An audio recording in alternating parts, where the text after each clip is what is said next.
What's going on, everyone? Welcome to the Taurean Rain Reloaded channel. If you are new, make sure you go ahead and hit that subscribe button, hit that bell to be notified every time I upload a new video or go live, and have your notifications set to all. Also, be sure to like, comment, and share this content on your various social media platforms. Before I get into this, shout out to Trill, Texas for sending me this story. And this story is coming out of Georgia, and it is a very devastating and shocking story in more ways than one. Now, the person that you see in this picture, her name is De'ja McCrary, who pretty much was lured to her death.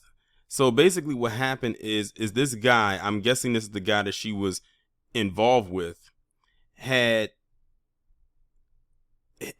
her lured somewhere so someone else that he knew could get into a fight with her.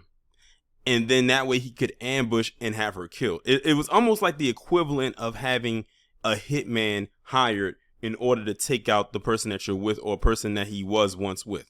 But I'm going to go ahead and read the article coming from people.com. It was posted June 20th, 2022. A young Georgia mother is dead after her ex-boyfriend allegedly lured her to an apartment complex to meet up with his current girlfriend, where she was ambushed and killed, police said.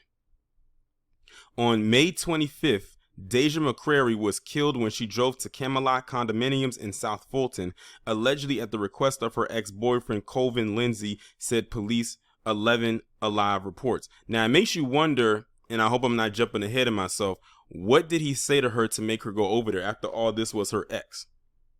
It makes you wonder, what did he say that convinced her to go over there? Lindsay had allegedly coordinated for McCrary to quote-unquote fight with his current girlfriend, Tiandra Brox, police said. According to 11 Live, which spoke to South Fulton Police Chief Keith Meadows, a third woman, Aquala Barnes, told McCrary via text, via text where to meet Brox. She allegedly told police, 11 Alive reports. When McCrary got out of her car, she was shot and killed, police said. Her 4-year-old child was in the car and suffered minor scratches, police said, according to the outlet. So it makes you, well, she had to take her child with her because she was most likely by herself. So she wasn't going to leave her 4-year-old at home.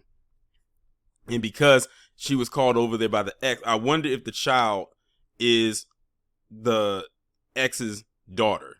Something tells me most likely is, and he probably said something or to the effect of he wanted to maybe see his daughter or something like that.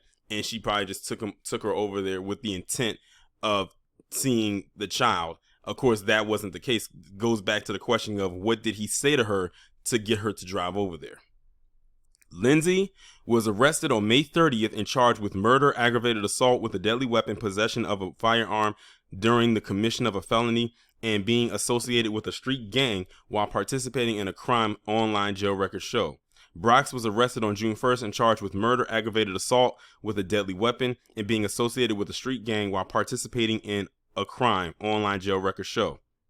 Barnes was arrested on May 26th and charged with murder and aggravated assault with a deadly weapon and being associated with a street gang while participating in a crime, online jail records show. All three are being held in the Fulton County Jail. It is unclear whether they have retained attorneys who can speak on their behalf. As police continue to investigate, McCrary's family and friends are mourning her loss. Her cousin remembered McCrary online as a sweet young lady who definitely didn't deserve this at all. My cousin was beautiful inside and out. We're going to miss you, De'ja. Her aunt wrote, Sunshine, you truly became a bright young lady who definitely did not deserve this. We will do everything in our hearts to take care of your princess. I pray we see each other again. Her loved ones held a celebration of life for her on June 6th in Decatur. The South Fulton Police Department and the Fulton County Sheriff's Office did not respond to people's requests for comment. So it's crazy how this incident happened on May 25th, but it did not get reported on until a whole month later. So it's crazy how that's a gap right there. That's pretty much an entire month. But yeah, this is really messed up. Like I said, I really want to know, what did he say to her to lure her over there, to come over there? Because he had to have said something for her to get out, to leave at the time that she did, to go and see about what was going on. And I bet you it has something to do with their child. Now, I'm going to pause this right quick and I'm going to show you the culprits. Forgive the blurriness a little bit if you can't, if it's kind of hard to make out, but anyway, that's besides the point. These are the three pathetic ass losers that took that woman's life, who were involved with taking the woman's life, him being the ringleader, because this was his whole plan right here.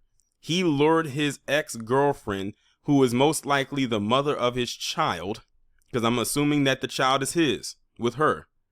After all, she's 4, so I'm just going to safely assume that that's their child together. Lured her over there under false pretenses, most likely, or not even most likely, most definitely. And I'm not sure which one of these two were the ones that was involved, or both of them were, and now this woman is dead. And I can see where the gang charge pretty much came in. Either they are gang affiliated or they operated as a gang amongst themselves with these three right here. My biggest question is why? What was the motive behind this? What would possess you to call this woman over to you under false pretenses just so you could have her killed? And what makes it even worse is that her child was in the backseat. So her 4-year-old child had to witness their mother being most likely beaten and shot and killed in front of them in real time. That's going to stick with them for the rest of their lives. Can you imagine what it's going to be like for them every time Mother's Day comes around? And speaking of Mother's Day, it's crazy because this happened literally like about 2 weeks after Mother's Day. Not realizing that this child at this moment, that would be the last Mother's Day that this child would have with their mother while they were alive. That means the next time it rolls around next year, when the child is 5, that's going to be a interesting, but a not interesting day for them.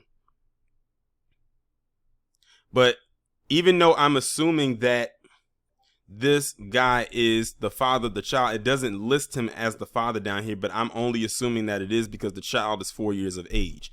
Unless she had this child with somebody else before they got together or whatever the case may be. But we still don't know what the motive was as to why all 3 of these individuals were the ones who killed this woman and what their motive behind it was.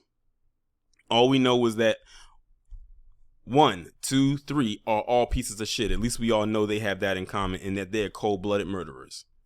I offer my condolences to De'ja McCrary's family and major condolences to her daughter, to her child, because that's messed up. That is messed up all the way around. And y'all got to forgive me. I just went out and jumped out and just said that this woman had a daughter. I don't know why. I think it's because when I was scrolling through the article as I was reading it, I scrolled through and saw a picture of a little girl and thought that was the child that was with her, but that was attached to a different story. So I don't know if the child that she had was a boy or a girl. So forgive me if, I'm just putting that out there and it turns out that she has a son or had a son and not a daughter. But either way, that child is scarred for life in more ways than one, because they said that the child has some scratches on them as well. I don't know if that was from maybe something got shot into the glass, like maybe a window got shattered or whatever the case may be. I'm glad the child is okay, but mentally that child's going to need some therapy at a very young age. And it's all thanks to these 3 individuals right here. Like, they look like it's just completely soulless. Like, they look like they are just void of a soul. Anyone that can set something up like that, to me, I would find a way to make it where all of them can get the chair. It's just certain crimes that people should not be able to go on in life with. And sometimes I feel life imprisonment is not going to be enough. 1, 2, and 3 all deserve to be on that gurney and get in the lethal cocktail. Leave it up to me. And that's my take on it.